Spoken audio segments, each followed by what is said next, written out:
Hey guys, it's me. I found something on what's going on with Spiritual Fit Tarot. This is what's going on.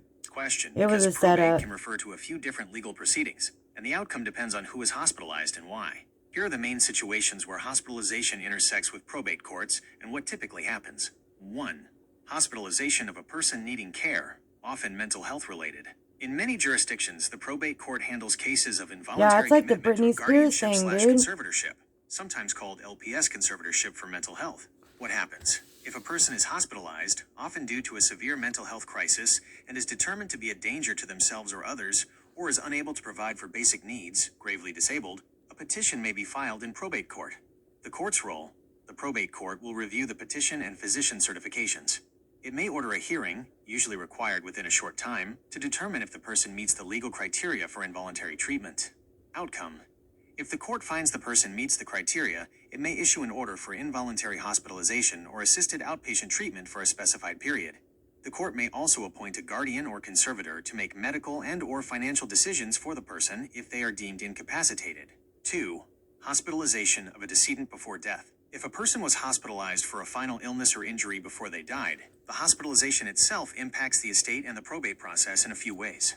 Medical bills. Significant medical bills and final expenses will become debts of the deceased person's estate. The executor or administrator of the estate is responsible for paying these debts from the estate's assets before distributing any inheritance to heirs or beneficiaries. Estate planning.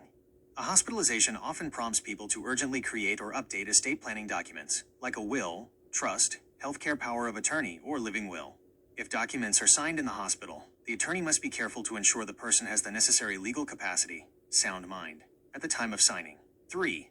Hospitalization of a party to a pending probate case. If someone who is a key party in an ongoing probate case, such as the executor, administrator, a major beneficiary, or an interested party, is hospitalized. Incapacity of the fiduciary. If the appointed executor or administrator is hospitalized and becomes incapacitated, the probate court may need to appoint a temporary or successor fiduciary to ensure the estate administration can continue without major delays.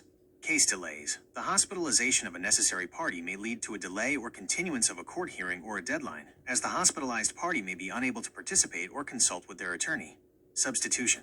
In cases where the hospitalized person is an interested party, and their hospitalization is prolonged or results in incapacity, a guardian ad litem or a court-appointed representative may be needed to protect their interests in the probate proceedings. Because legal processes are specific to state and local rules, the exact procedures and terminology will vary. Would you like to know more about the process of appointing a guardian or conservator in a situation? Yeah, that's what's going on. It's probably the house and assets. And it seemed like she was making a little bit more money on her YouTube. So, protection, protection, protection. Always do your protection.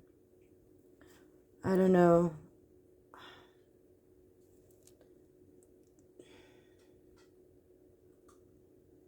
It's sad.